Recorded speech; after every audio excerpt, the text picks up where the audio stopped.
પાટણના Dharpur medical college ragging કાંડનો મામલો। Medical કોલેજમાં રેગિંગ દરમિયાન વિદ્યાર્થીનું મોત નીપજ્યું હતું।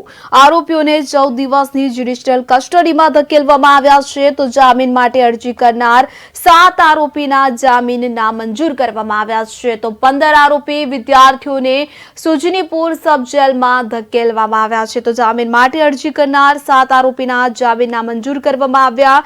તો વિગતે વાત કરીએ તો પાટણપુરના રાધનપુર મેડિકલ કોલેજમાં રેગિંગ કાંડમાં તમામ 15 આરોપી વિદ્યાર્થીઓ કે જે 14 દિવસની જ્યુડિશિયલ કસ્ટડીમાં તેઓને ધકેલવામાં આવ્યા છે। તો પાટણના ધારપુર મેડિકલ કોલેજમાં સિનિયર્સ વિદ્યાર્થીઓ દ્વારા રેગિંગ કરાતા પ્રથમ વર્ષના વિદ્યાર્થી અનિલ મેથાણિયાનું મોત થયું છે। તો આ બાદ રેગિંગને લઈ સમાચાર જે સામે આવી રહ્યા છે। મંગળવારે 15 આરોપી વિદ્યાર્થીને કોર્ટમાં રજૂ કરાતા કોર્ટે 1 દિવસના રિમાન્ડ આપ્યા હતા કે જે રિમાન્ડ પૂર્ણ થતા આરોપીને ફરીથી કોર્ટમાં રજૂ કરવામાં આવ્યા હતા, તેમજ અરજી કરનાર 7 આરોપીઓના જામીન નામંજૂર કરવામાં આવ્યા છે।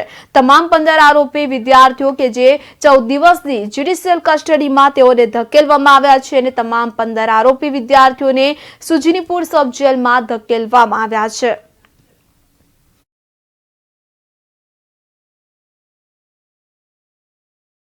ધારપુરના રેગિંગ કાંડમાં આજે ભારતીય ન્યાય સંહિતાની જેમની ફરિયાદ હતી એમાં સેક્શન હતી ભારતીય ન્યાય સંહિતાની 105, 127(2), 189(2), 190, 296B વગેરે સેક્શનોની આજે જામીન અરજી લોકોની મુકાયેલી હતી, પરંતુ સદર ગુનાની જે 105ની કલમ જોઈએ બીએનએસની, તો ખૂન ન ગણાય એવા ગુનાહિત મનુષ્યવધ માટેની શિક્ષા ટ્રાયલ બાય સેશન્સ કોર્ટ હતું, જેથી સરકાર તરફે એવી રજૂઆત કરવામાં આવેલી હતી કે હાલના જે આરોપી છે એના કૃત્યના કારણે જ આ એક આશાસ્પદ યુવાનનું અવસાન થયેલું છે।